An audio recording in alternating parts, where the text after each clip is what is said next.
I know you're sharing it. Okay. All right.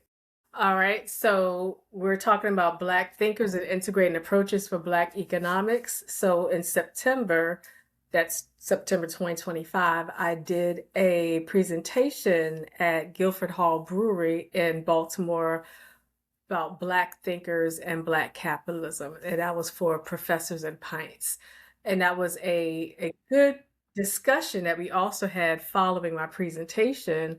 And it was a good representation of people, specifically Black people as well, who were interested in discussing Black thinkers, Black capitalism, and integrating Black approaches for economics.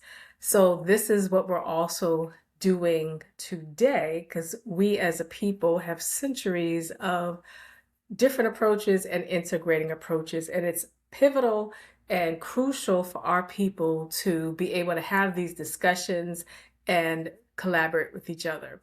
All right, so this first part up here, the home screen, just has my contact information and my website if you want to contact me.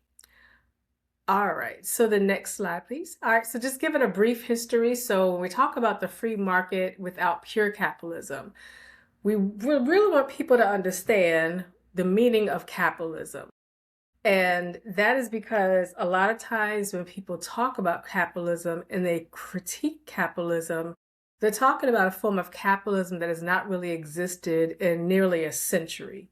And this is around the world, including in the US. Although the US is still the most capitalist nation among the European nations, European being predominantly white nation, US still does not have pure capitalism. So just a quick run through. This is where we talk about labor producing a product. We're talking about input greater than output, which means it's a profit. You're putting out products, and the idea is you've got to bring something in to make a product from it. And this is also why I encourage people to read Adam Smith, where he introduced the concept of the mode of substance, and John Locke's work. So I was a political science major in undergrad. We actually had to read Adam Smith and John Locke because you had to really understand the core of the political science, literally, which is the government structure and the economic structure as well. So this was eventually described by Karl Marx, who I'm a sociologist. Karl Marx was also a sociologist. He presented the mode of production. So you'll hear from Karl Marx, mode of production, means of production, and labor power. And again, I cite Karl Marx there. But just keep in mind, mode of production and means of production, it first started off with Adam Smith's mode of substance. So you're talking about producing products here. And this is where we also want people to understand how capitalism shifted starting in the 18th and 19th centuries. So it started integrating components of European socialism. So starting in the 1840s and during the Reconstruction era, there was a rise in European immigration, and the European immigrant workers considered enslaved Black people, which is those of us who are here due to transatlantic slavery. They considered our people to be labor competition, and the competition was against white European workers and against white American workers.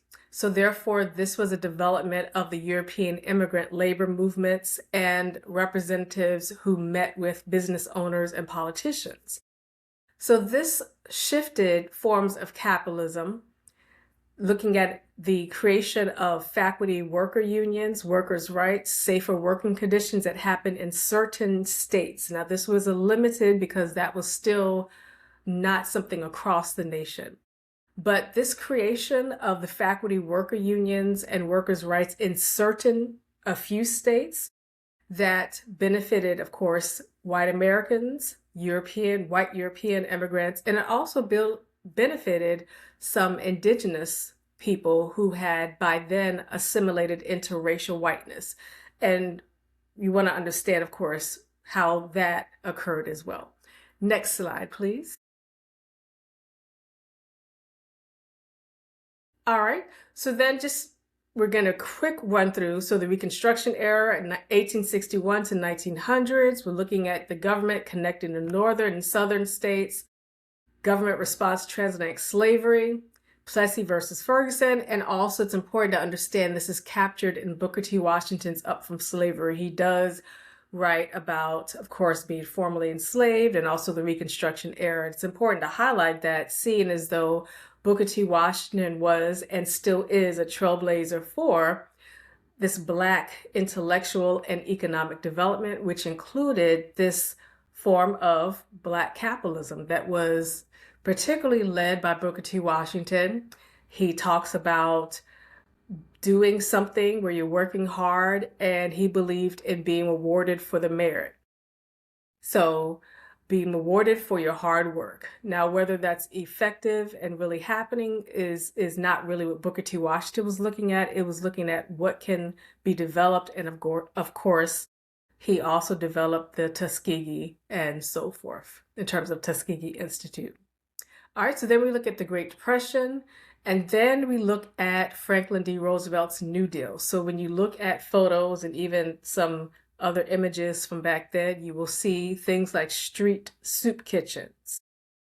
So you'll see mostly white people in these images wearing fur coats. So that's highlighting you're not just getting poor working class, but it's also people who were back then considered middle class and lower middle class. So that's when the New Deal is when you started having this social welfare. And the social welfare was developed by the New Deal across the nation, not just in certain states in the nation. So that is when pure capitalism was fully abandoned in the United States of America.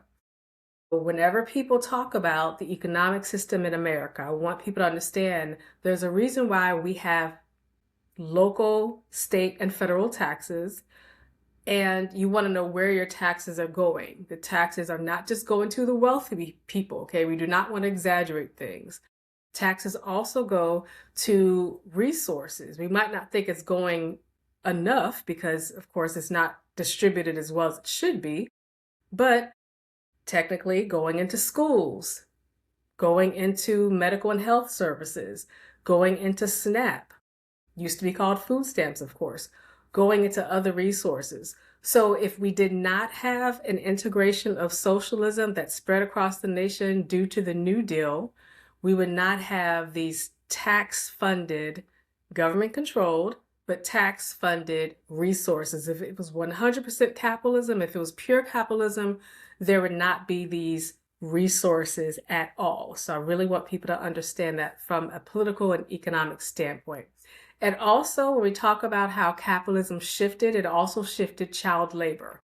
So when you look at old photos, you'll see children at that time smoking, working, drinking beer, looking like really small adults. And you still see that in parts of America and around the world. But that's when child labor laws became very prevalent in the early 1900s. So this is just a breakdown.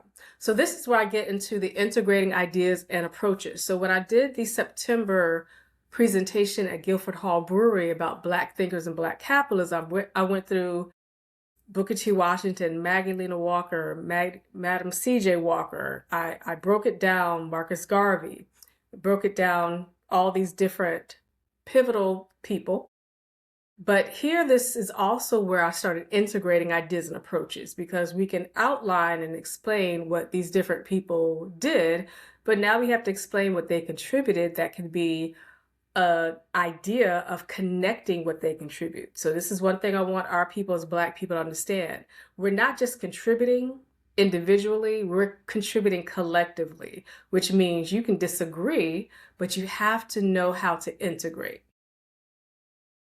Integrate things to which you disagree sometimes, because it might still be effective for our people, but you have to find what can be integrated. That's theoretical integration, conceptual integration, integrating actions, all types of things. And it'll be across different viewpoints, across different political viewpoints, even across different morality and normative viewpoints.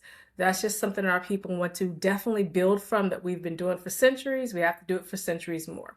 So up here, of course, you see this image, W.E.B. Du Bois, Amy Jackie Garvey. Harold Cruz, Robert S. Brown, who is an economist, and Huey P. Newton. Next slide, please. All right, so let's just start with some W.E.B. Du Bois here. So Du Bois did 70 years of work. So it's very important in what it meant when he did all of these years of work. So I always tell people, if you're doing work for 10, 15, 20, 30, 40, 50, 60, 70 years, your viewpoints are going to change. If you think you're going to have the same perspective every year, if you think that you're going to have the same actions every year, then you're false. Your viewpoint should change because you're supposed to learn new things every day. And especially the older you get, the more interactions with people you have and the more you read. I really am a proponent for Black reading. And when I say Black reading, I'm talking about we have thousands of economic books written by Black people. We have a whole lot of books to read that's not just talking about slavery, Jim Crow, the prison system, and other readings that Black people are often told to read. We have a lot of readings to do. So that is something that you start to read more. You start to read outside of book clubs and outside of reading lists, outside of schools, definitely. And then you start to say you're shifting your perspective. And it's okay to disagree with what you were raised to believe and what people around you believe. But now it has to be something that's effective. So this is why I just break down a lot of Du Bois's work. Du Bois had some capitalist angles. He had some socialist approaches in his younger years. He expressed appreciation for Karl Marx.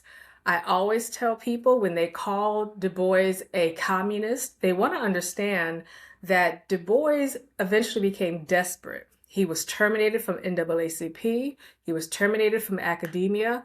So white Jewish communists were his financial support for years. And he wrote letters. You'll see he wrote letters regarding Russia to China. So he was really desperate. So his communism, him actually not just appreciating Karl Marx, not just appreciating socialism, but becoming a formal communist was only a few years. And it was also a result of years of collaborating with white Jews particularly. We think back to the NAACP co-founding, think back to the Niagara movement. So don't define Du Bois as a communist as someone who was like truly committed and dedicated. He really did this into his 90s, all right? So I really want our people to think beyond that. Also understand that Du Bois's cooperative economic proposal, his cooperative economic proposal is important to understand, and that's also on this PowerPoint slide. He disagreed with Booker T. Washington. There was that whole back and forth kind of thing. But just remember, if you read W.E.B. Du Bois's cooperative economic proposal, which he published first in 1907 Atlanta University publication, and then 1940 in the book Dusk of Dawn, Chapter 7, you'll see that his perspective regarding cooperative economics was a result of desperation. Because again, the idea of 100% socialism was not going to be something necessarily sufficient. So cooperative economics, it does sound like it's communalism and socialism, but it also has some forms of capitalism in the sense of Booker T. Washington, because that requires Black people to also build our own resources. And building your own resources, including our own pharmacies, our own food and clothing resources, our own businesses, building your own would not be possible if it was 100% socialist or even a communist nation. Because if you're in those nations that are 100% government control, you're less able to have that freedom, and that includes economic freedom, to build your own and talk about that selective, collective, and self-development. So this is an example of how Du Bois and Booker T. Washington had some similarities. All right, yes, next slide, please. All right, so this is why I just remind that his cooperative economic plan is highlighted in Chapter 7 of Dusk of Dawn, and he talks about economic self-sufficiency. So this is where W.E.B. Du Bois was a proponent of partial segregation and having our own inner economy. So for some people, again, that sounds like 100% socialism, but that's not 100% socialism, because choosing partial segregation and having our own economy requires components of capitalism, which again, by this time, USA had already had a form of capitalism that was no longer the pure capitalism.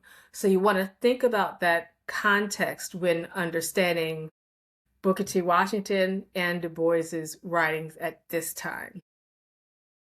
Next slide, please. And I'm just also highlighting that Du Bois highlighted self-segregation for Black people because Du Bois, as a Pan-African, was very much into racial integration. Okay, and that's just something to consider, which is different from Black people who are more like a Black nationalist standpoint. And I mean, many Pan-Africans are thinking about racial integration, but not all. But the idea that Du Bois had in terms of partial segregation was rare. Now, partial means it's not 100% segregation. It just means that we create our own spaces. Okay, back to the next slide for Amy Jackie Garvey. All right, so after Marcus Garvey passed away, Amy Jackie Garvey did continue the work of Marcus Garvey. Now, Amy Jackie Garvey did not abandon the economic development focus of Marcus Garvey and UNIA, but Amy Jackie Garvey did consider the economic development of Africans everywhere and doing more collaborations. So this is something that I want our people to put in the full span, because I'm going to talk about Marcus Garvey, of course, co-founder Amy Ashford Garvey and UNIA in the next slide. So keep in mind, Marcus Garvey was first motivated and operated based on Booker T. Washington's Up From Slavery.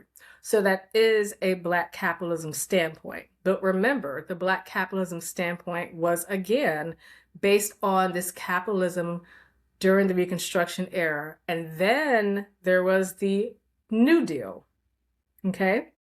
Think about when Marcus Garvey migrated to the United States of America, that early 1900s.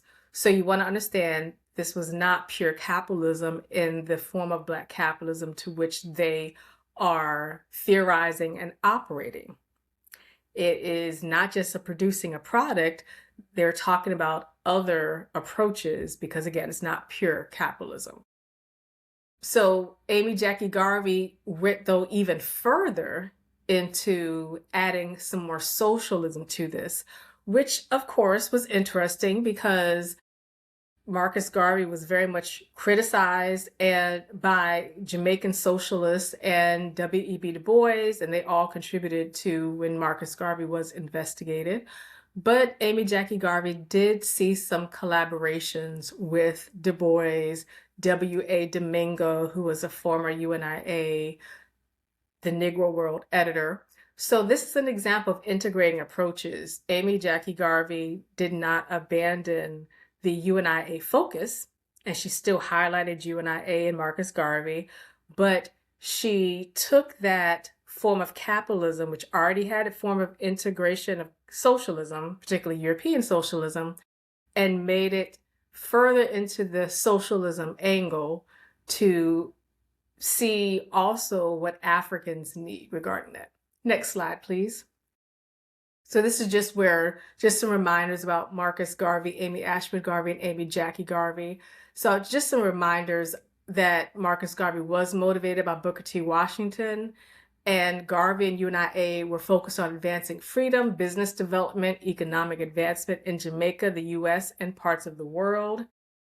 And this is also where it's important to highlight economic self-sufficiency, collective decision-making, and group profit sharing. So this is where, when you understand the Black capitalism focus at that time and how it pertains to now as well for many Black capitalists, self-sufficiency, collective decision-making, and group profit sharing, it's not the pure capitalism. I'm going to just keep repeating that because I really want people who scream anti-capitalism that they are using a correct meaning of capitalism and an accurate, updated, real life, what's really going on with capitalism, okay?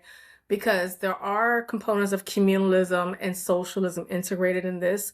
And you also see this around the world when you look at, for example, like Julius Nyerere in Tanzania. what happened when their form of socialism was not successful, which had, of course, the communalism, because it had to have some kind of framework and structure. And many Tanzanians wanted to have more freedom and independence, which would require incorporating components of capitalism to do that. Okay, so that's just an illustration of when you're understanding Marcus Garvey and UNIA and Amy Ashwood and Amy Jackie Garvey, it's not like they completely abandoned the capitalism at all in that sense, but it was more socialism that they became the focus on. All right, next slide. All right, so here's just some parts that Marcus Garvey, a quote that he had when he was talking about the white capitalist. So the capitalist being selfish, seeking only the largest profit out of labor, is willing and glad to use Negro labor. So this was what Marcus Garvey considered the convenient friend for the Negro worker. And not because out of kindness and people getting along in person, but more so, how can we change how we look at freedom, how we change and look at profit, how we change and look at economic development for a group of people. All right. So if you ever read this, this is from the Philosophy and Opinions of Marcus Garvey. It's edited by Amy Jackie Garvey.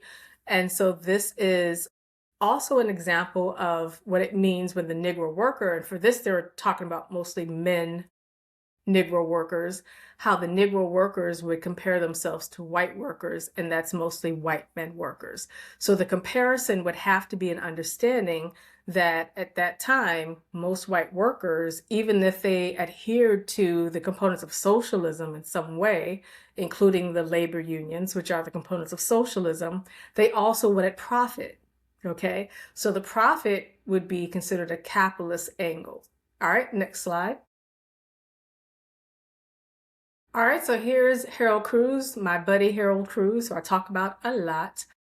So I always highlight how he emphasized the role of Black artists. So the role of Black artists, intellectual scholars as the core, Black politicians, Black civil rights leaders. We can give them a role, but we cannot allow Black politicians and Black civil rights leaders to think they are the center of our culture and the center of our progress as a people. So this is where Cruz recommended a strategy to develop Black economic and political development. Cruz was not a capitalist, so he did not express support for capitalism, but he did operate on the form of capitalism that existed at that time, which again was not pure capitalism, but it still was capitalism, and America was still the most capitalist nation in the world. Cruz supported Booker T. Washington. He criticized Marcus Garvey. So I wrote a recent piece for the Association of Black Sociologists, the GRIO, and I wrote a piece about integrating Harold Cruz and Marcus Garvey. So in that piece, I used Harold Cruz's book, The Crisis of the Negro Intellectual, which is not Harold Cruz's only book, by the way, but I used that book to highlight his criticisms of Marcus Garvey and then highlight how you could integrate their approaches, because similar to how Booker T. Washington and W.E.B. Du Bois were similar, despite them having all these battle raps, there are some similarities with Harold Cruz and Marcus Garvey, despite having battle raps. All right.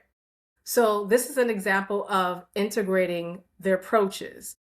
Booker T. Washington was a Black capitalist, but Harold Cruz finds it from a more socialist angle, what it means to have resources where we're developing our own pharmacies. We're getting, at that time, he called drug addiction and so forth, but the idea is building our own resources here. So that's the cooperative economic plan that also Harold Cruz built from Du Bois's cooperative economic recommendation. So that's an example of integrating more socialism angle to the current capitalism that exists at that time. Next slide, please. All right, so this is just where I highlight it. So just again, Harold Cruz used Harlem as an example, and it's just like any theory, right? You're looking at this at the small scale. You're saying, what if we start here and see if it will span across the realm and see if it works? So he looked at it from social, cultural, and also in terms of organization. So he also was a proponent of Black people starting our own political party. But again, he still didn't believe that Black politicians should be considered the center. All right, so from an economic integration approach, you would just understand how Harold Cruse would be an example of he's not a capitalist. He never said anything about supporting capitalism, but he also understands the context in which he uses his socialism angle. So he's not proposing the lead of Black individuals. He's saying that we have to have Black committees. So that's on this PowerPoint slide here. So that's how he took that also socialism. He's saying it's not just a bunch of individuals doing this for profit. It's actually we have Black collectives, Black committees. Now, if you remember what I said about Marcus Garvey, if you read about Marcus Garvey, then you know that that's also similar to what Booker T. Washington, Marcus Garvey, and W.E.B. Du Bois, because even when they talk about some forms of capitalism, it still is looking at it from the collective. So yes, some individuals will have businesses, but Harold Cruse emphasized even more that it's not just individuals having businesses, it's Black people having committees and then developing from there. Next slide, please. All right, so economist Robert S. Brown, the amazing Robert S. Brown. So he did not use labels of capitalism and socialism. When you read his writings and his presentations, you will rarely, if ever, see those titles used. But he talked about Black land ownership, Black resource development, and Black economic development. So he did focus on Black farmers and Black ownership of Black-owned farmland. So he created the Emergency Land Fund. So just some really quick parts here. He created the 21st Century Foundation. And he talks about the development and continued success of Black businesses. So what does it mean to look at Black people's life overall, which includes housing, income, money spending, and product purchasing? Because again, Robert S. Brown is an economist. He's looking here at employment. So what does it mean to have full employment? We're not talking about partial employment, and we're definitely not talking about unemployment. He also highlighted the struggles of Black businesses. So when understanding Robert S. Brown's economic approach, if you were to integrate it, this is an example of saying that there's different angles. So let's say you are a Black person who is a Black capitalist. You would look at Robert S. Brown's work and you would say, oh yeah, duh, as Black capitalists, we do this every day. You know, this is the work we do in the communities. We do like Black economic development sessions. We do Black wealth building. We have some urban farmers who technically might be considered Black capitalists if you looked at their investments, because they literally have financial investments and they have a financial advisor, which would be considered capitalism by a lot of people, right? So this is an example also of integrating approaches, because you don't always have to have titles. You do want to understand what's really vital, and that rhymed. You want to understand what's really vital, which are the details. You can't be stuck on the titles. You got to be like, okay, these are the details. Here's what it's really looking like in real life. And here's what it can be in terms of resource access for our people and the results for our people. Not just for now, but we're talking about every generation. Next slide, please. So this is also where I highlight Robert S. Brown. And when he was at a conference in 1969, the National Black Economic Development Conference. So he did a presentation and he proposed a foundation of local development projects, small business programs, job training, consumer education, vocational guidance, school improvement, and other community programs. In contrast, James Foreman, who's one of the founders of the Student Nonviolent Coordinating Committee, was the dinner speaker for the 1969 National Black Economic Development Conference. So it's the same conference. So in contrast to the same thing that Robert S. Brown said at the conference, at dinner, James Foreman countered Brown's recommendation. Foreman criticized Black supporters of capitalism. Foreman criticized Black capitalists. Foreman proposed that U.S. racism can end if Black people form an armed, well-disciplined, Black-controlled government. Foreman also proposed Black workers do a labor strike against the companies that manufacture and distribute products. So James Foreman gets on my nerves already, right? Number one, okay, people pretending that Black people are going to create a Black controlled government are living in la la land. And that's also not the original meaning of Black nationalism. Black nationalism does not mean that you are creating your own land as a people. Neither does African nationalism mean that, okay? Neither does Pan-Africanism. I just really want people to have a realistic understanding of what these mean. So you're not creating your own land like that. I mean, you can buy up land and say you're going to move people into it, like kind of like you got your own cul-de-sac, you got your own area, and do it in America. I don't think you're going to steal up land in Africa and Caribbean, but I mean, it is possible to get up open land and build it from there, but you're not your own government. You don't have your own constitution like that. Like even in UNIA having its own constitution, it's not a literal constitution that overrides the US Constitution or even the local and national state government. That's not the reality that I want our people to pretend is existing. So coming up armed, talking about firearms, that is not well disciplined. So that's also the hypocrisy of saying being armed and your own government is well disciplined. No, that's a conspiracy theory. That is a paranoia. And that's also I specialize in Black mental health as well. So I always tell our people, if you're teaching paranoia and end of days kind of stuff to our people, then you are definitely a huge part of the problem, which also feeds into Black mental illness and overall Black health, because it's not something productive for our people, because you're not going to lead to anything by getting more firearms and all that other stuff. So James Foreman here, what he said at that dinner, as you can tell, hopefully, I can hope you can tell that, was a complete waste of time in comparison to what Robert S. Brown was realistically suggesting. Now, Foreman did say something productive, which is a labor strike. We can do labor strikes, okay? Labor strikes against unions, against companies. That's something that's important to understand, which there's more than a century of labor strikes, including the Caribbean immigrants who helped Negro Americans do a labor strike of the Lafayette Theater in Harlem. And this was during the time of UNIA, Marcus Garvey, and them having the location in America. So you can do labor strikes. It just has to have a focus beyond just pretending that that is the end and you're having firearms and that's going to end a problem. That's not how it works. Next slide, please. All right, so this is something that's really profound for me, and I use this also everywhere I am.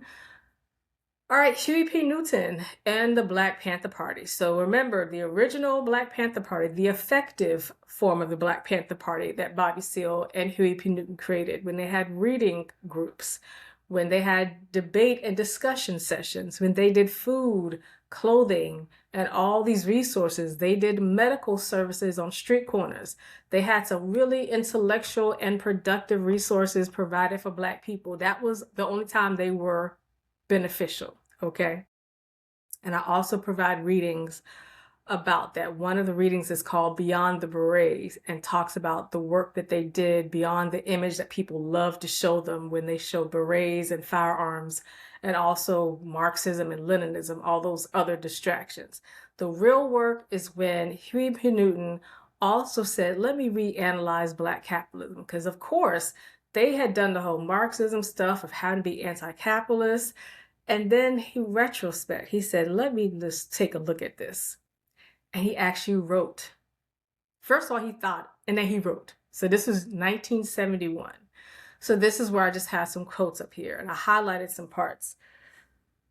What we must do then is increase the positive qualities until they dominate the negative and therefore transform the situation. All right. The second part that I will highlight, our strategy should have been to analyze the positive and negative qualities of this phenomenon before making any condemnation. Even though we recognize, and currently so, that capitalism is no solution or answer, we did not make a truly dialectical analysis of the situation. So that's important to be able to take a step back. We all have to take a step back. That includes people who are pro-capitalist and includes people who are anti-capitalist, because I'm neither pro-capitalist nor anti-capitalist. I am pro-solutions for Black people, and I am pro-integration of approaches that are not scare tactics and not something that are based on falsehoods. Okay? So these are some parts I'm highlighting for Huey P. Newton. Next slide, please. All right, and I'm going to explain these last parts. Huey P. Newton said, when the Black capitalist contributes to the survival programs and makes a contribution to the community will give him their support and thus strengthen his business. If he does not make any contribution to the survival of the community, the people will not support him and his enterprise will wither away because of his own negligence. At the end of the paragraph, it says, in this way, Black capitalism will be transformed from a relationship of exploitation of the community. And of course, the term exploitation originates from Karl Marx and especially the Communist Manifesto. But that last part again, it says, in this way, Black capitalism will be transformed from a relationship of exploitation of the community to a relationship of service to the community, which will contribute to the survival of everyone. All right. So that he's explaining, we can have Black capitalists, we can have Black capitalism, but they better do what they're supposed to do, or else we're going to boycott them like we do the other people. All right, next slide, please. So this is why I always do this, the exercise, talk about what is your financial plan. And when I say what is your financial plan, I don't want to hear you preach about exploitation of labor. I don't want you to preach about the uprising of the proletariat. Harold Cruse also did not believe in a such thing as an uprising of the proletariat, because the idea is, are the working class really doing an uprising?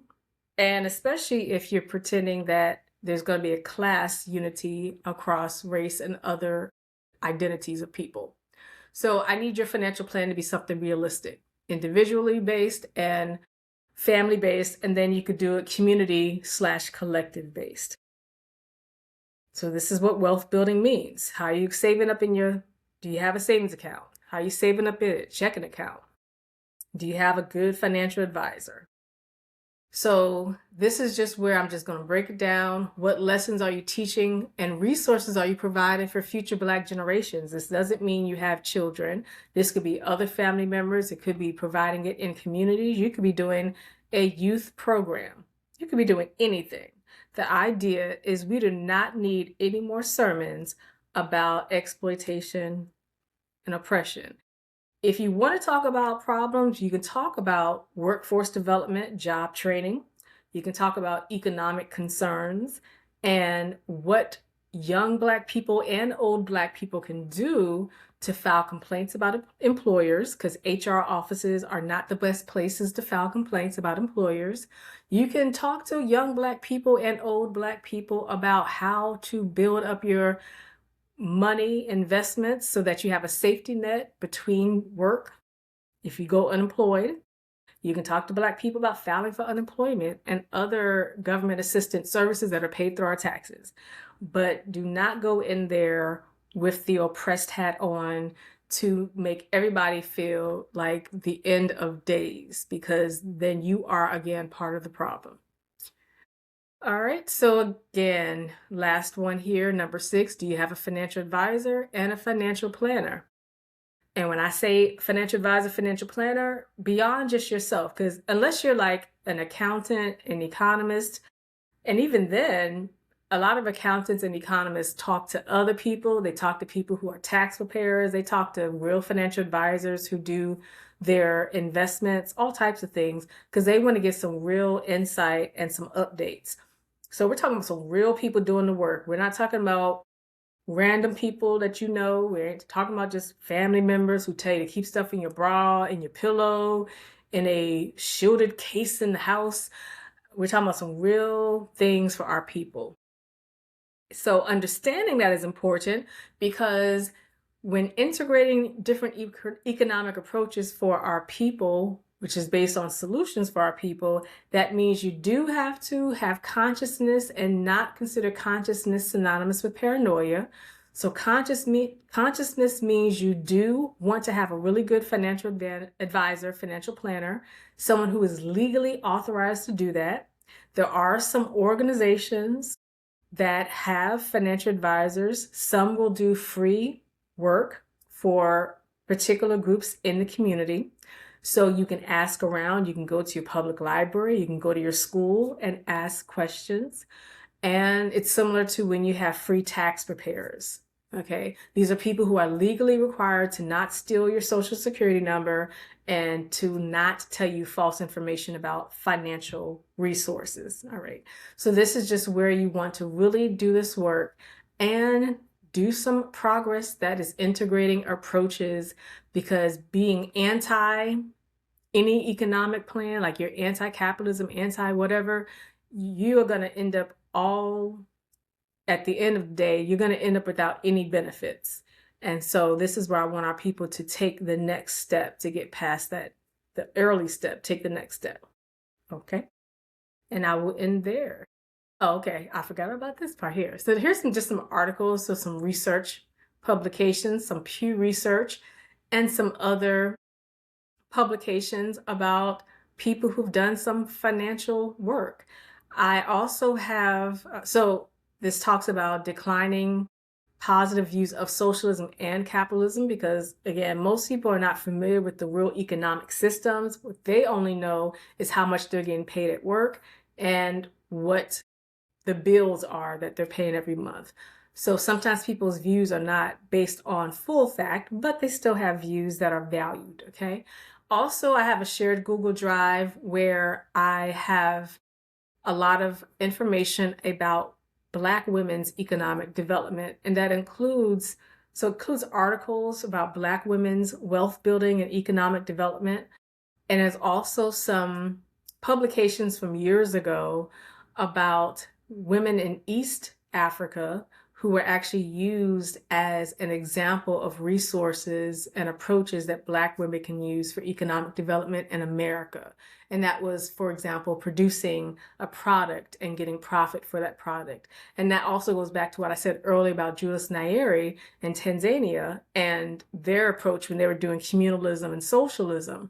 What it means when, okay, it sounded really cool at the beginning to do communalism and socialism, but then people started saying, well, I'm producing a product here, and we're talking about local trade. We're talking about trading possibly with other nations in Africa, maybe other nations on the Eastern Hemisphere, and wow, we might do some other nations on the Western Hemisphere too.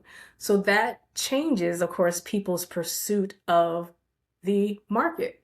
And therefore, it would have to look at whether there could be some profit after you're putting in all of that investment. So again, that is in the shared Google Drive folder that I have with women's economic development. And I also wrote a piece for the Sheconomy magazine that was just published January 2026. I wrote a brief piece at the end of it about women's empowerment and women's economic development, in which I talked about women networking, human capital, social capital, cultural capital, and what it means to talk about how we network with people we don't know to see what we can get, and how we can do some financial planning. I will stop there. All right. Well, thanks for another great lecture, Doc. I do have a couple of questions.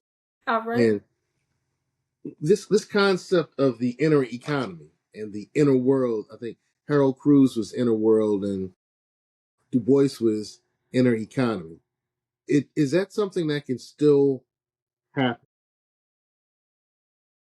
Yeah, so we talk about the inner world, and that just, and again, it doesn't mean in the sense of the falsehood that we're creating our own nation kind of thing.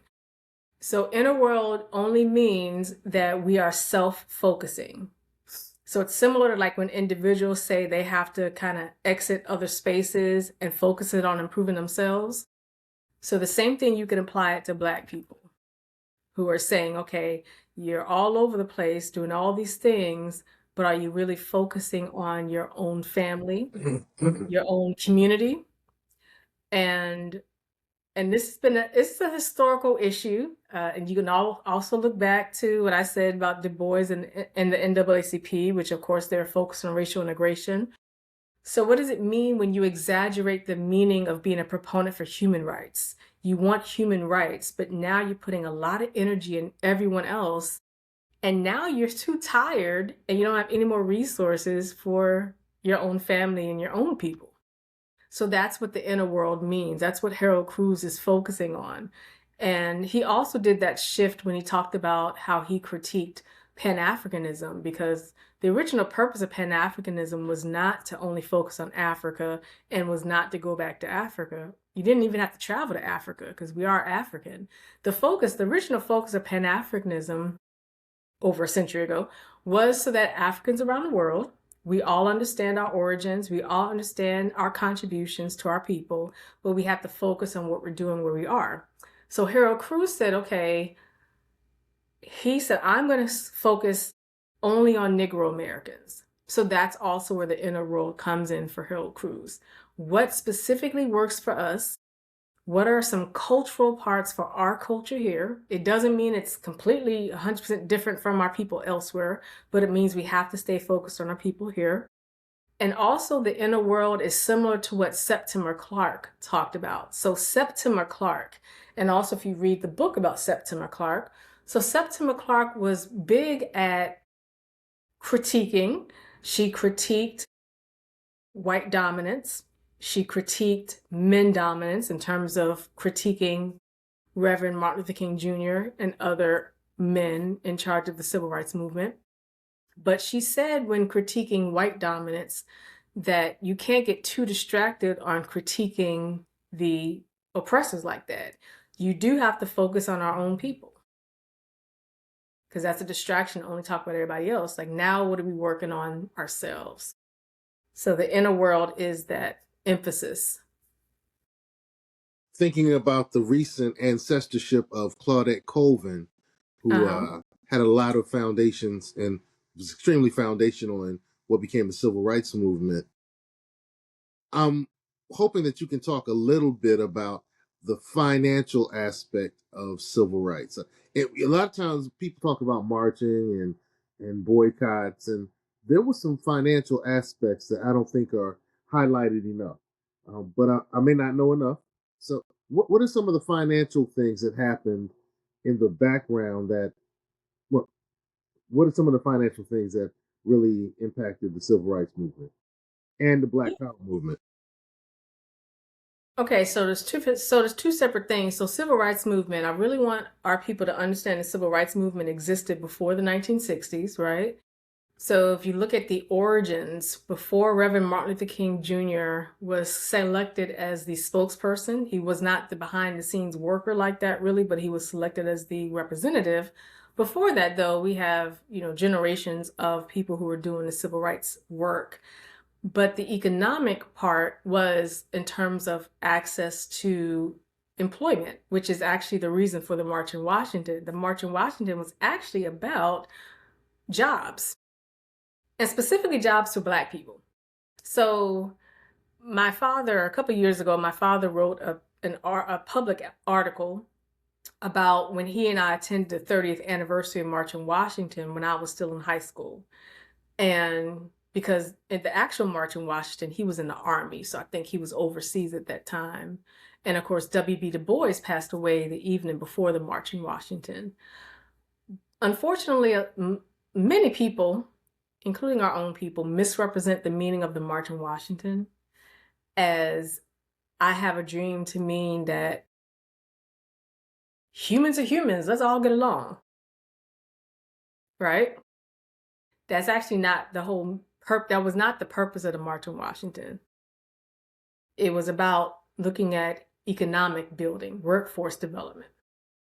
So Yeah, that's we have mhm. our own insurance companies. We have our own this. Yeah, yeah, Yeah. And so having our own, and a lot of times people talk about how Black Wall Street was crushed and this and this and this, but you have to also remember we have more than a century of just creating things. Like we talk about doing hair in your kitchen. People are mad when, of course, people can no longer do things like hair in the kitchen. But I said, look here, we do want some laws in place because, people mess things up. But I mean, Black people, we do have some economic resources that we've developed. And you can look at Madam C.J. Walker, the work she did. She brought a whole lot of Black women into the workforce in a higher paid way, because Black women were always working. The women's suffrage and all of that was not for Black women, because Black women were already working. But Madam C.J. Walker actually had Black women working now in jobs where they're making more money, and they were more considered middle class.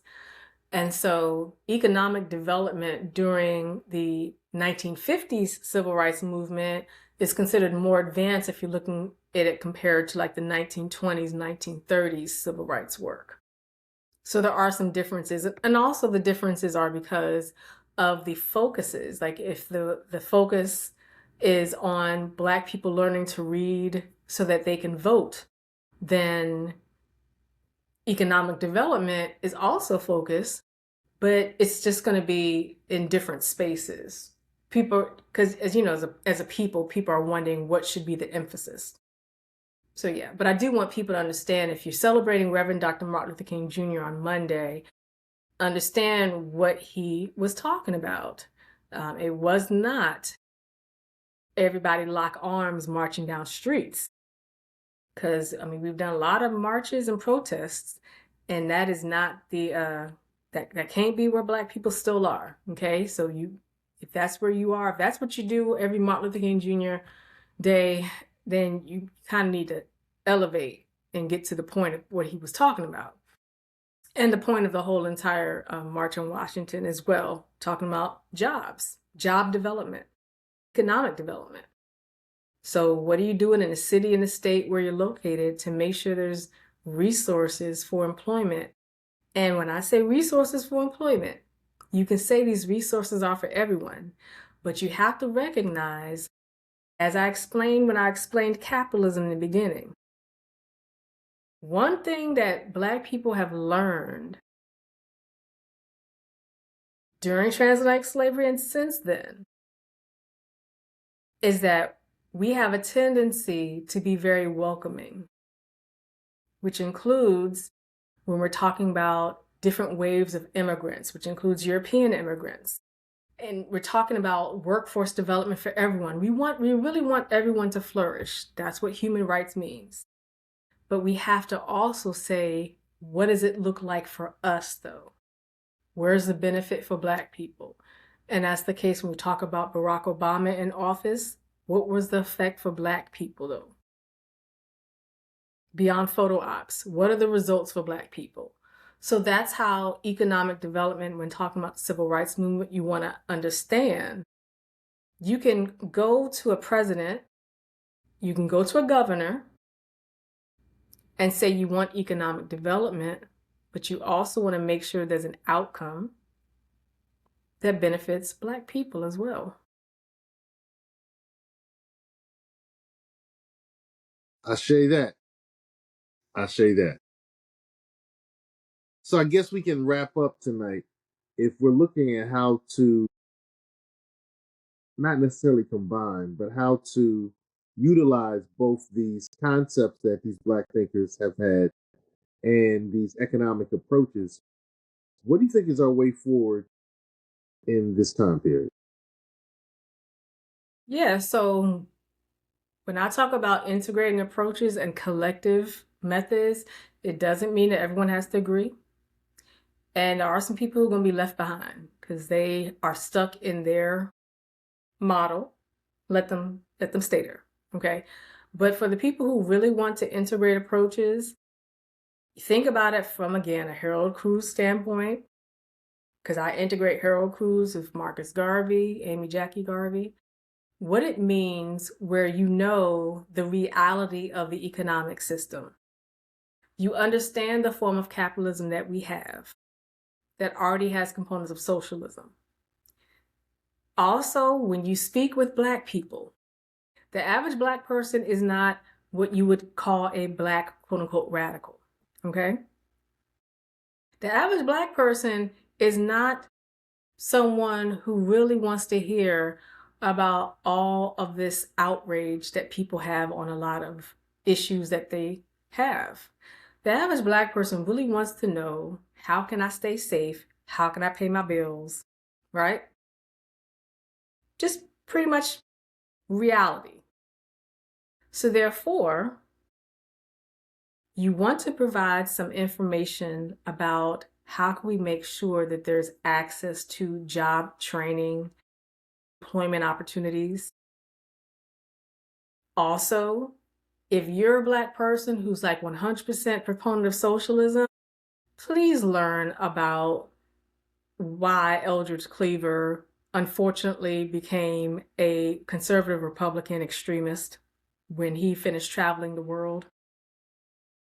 He learned the difference between the readings of these Black radical groups, the photo ops with leaders around the world who wanted to have many photos of Black Americans versus what the governments around the world are doing.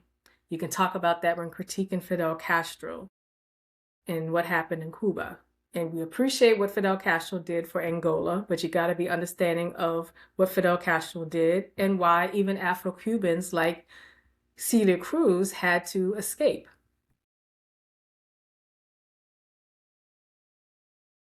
So you have to understand that.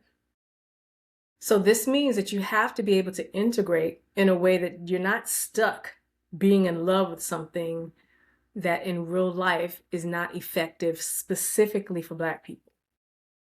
If you're a Black person who identifies as a Marxist, I tell you, you can hold on to that all you want to, but it doesn't really pertain to Black people. So Harold Cruz integrated components of Marxism. He was dedicated to parts of Marxism, but wouldn't call him a Marxist. He did write a small book regarding Marxism, but you have to understand Karl Marx was not, and Frederick Engels were not in belief that Africans, Asians, and indigenous people could further the economic plan. They focused on West Africa in particular. So if you're a Black person who identifies as a communist, you want to understand, you want to read The God That Failed, right? The book in which Richard Wright was featured in. Harold Cruz was not in that book because at that time the book was published, but Harold Cruz also abandoned the American Communist Party because it pretends to be race neutral and it did not address the issues of Black Americans.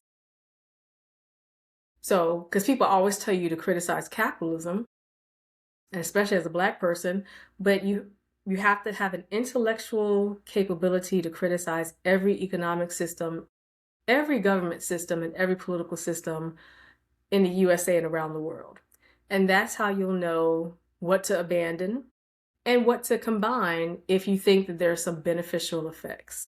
And so this is what I want our people to be able to handle and be able to handle it, like I said earlier, in a way where people are going to disagree with you. They might disown you, but the whole focus is what is going to work for Black people. And what is going to work for Black people to end this off? What is going to work for Black people is for Black people for themselves individually and in their families to look at some resource development. That's why I ended with an explanation of who is your financial advisor, what are the resources being developed. You have to say, what are you developing here? Because there are a lot of services, mostly tax funded, but there are also services in our communities where people are paying out of their own pockets to provide resources for our communities. There's health resources, there's economic resources. Some of us do presentations and trainings. Like, when I do collaborations, we do presentations and trainings regarding health, economic development, education level. We do this with youth and adults. So you have to understand there's things out there. There's things, some people are all over social media any other time. So find some stuff that you can actually utilize.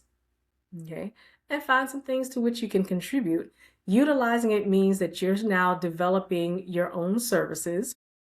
This includes people who are poor working class. We're talking about, are there some safe and healthy ways to start saving some money? And that's one thing that we also do when we do youth and adult programs, like workforce development programs for people who are poor working class, including people who live in high crime areas. We say, are there some resources that are reasonable, are realistic?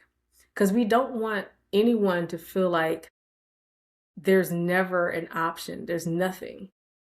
Because I also tell people, if you don't think that you have some realistic financial options, then ask yourself, are you also safe walking around with that smartphone? Are you even safe walking around while vaping? That's an interesting question. We also have a comment from a viewer, and we'll just end with some of these comments. And Okay. the comment was, how do we get black males to create businesses that create jobs? Hey, thank you for asking.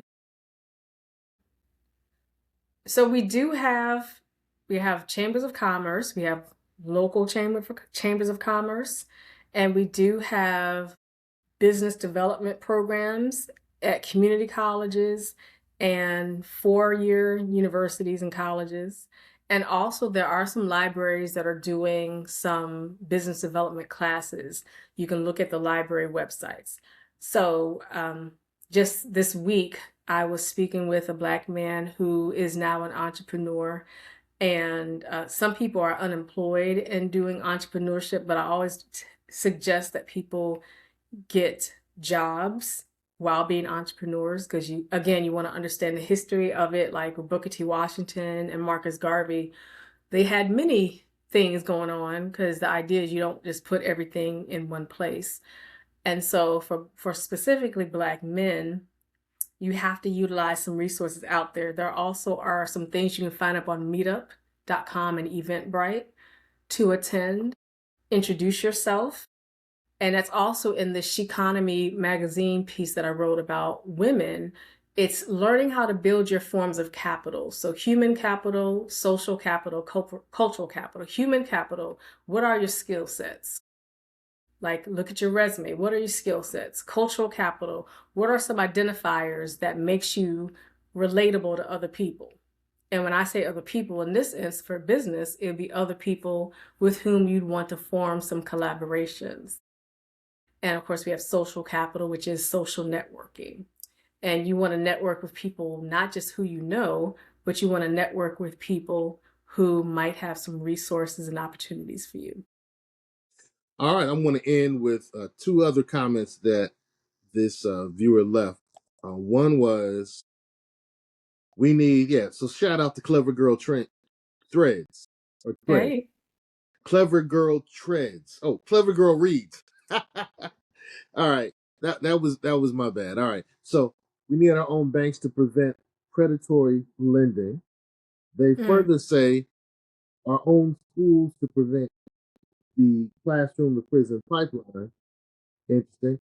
And lastly, our own food and grocery stores to prevent chronic diseases. Oh, no, there's one more. Our own hospitals and doctors to prevent black mothers from dying during childbirth, more than anyone else. Any thoughts as we close? So in reality, that sounds really ideal. But in the reality, one component of freedom, as I mentioned earlier, when it talks about cooperative economics for our people, it means that, and it's similar also, Harold Cruz also had this stance. Harold Cruz was a Black nationalist, but he didn't believe in completely separating yourself. He he said we find our components that we have of our own, but you don't completely separate yourself. Okay? And so this is where I want our people to think critically about this. We do have a few Black banks, but guess what? They are struggling. We have one in Baltimore, with which I am quite familiar. They are very helpful, but some of them are struggling, and they're also struggling in terms of customer base. So, I mean, there's a lot of things that our people actually do have that are not receiving the support from our people. And this includes funding support. And I actually posted about this on social media, maybe this week, maybe it was this week or last week, where I addressed how our people have a tendency to support things after it becomes successful. And that happens. I actually did that during Kwanzaa. I was talking about cooperative economics and what it means when our own people tell each other, "Well, I'll support your grocery store once it becomes successful," because it's like you feel like you're wasting money. And again, things don't become theoretically successful, right? So I always recommend for our people, create a list of Black owned establishments where you are. It's not just food, it's all types of resources. But no, you don't have to only go to those places, but you can patronize them and donate to them, attend their events, and just spread the information and advertise for them.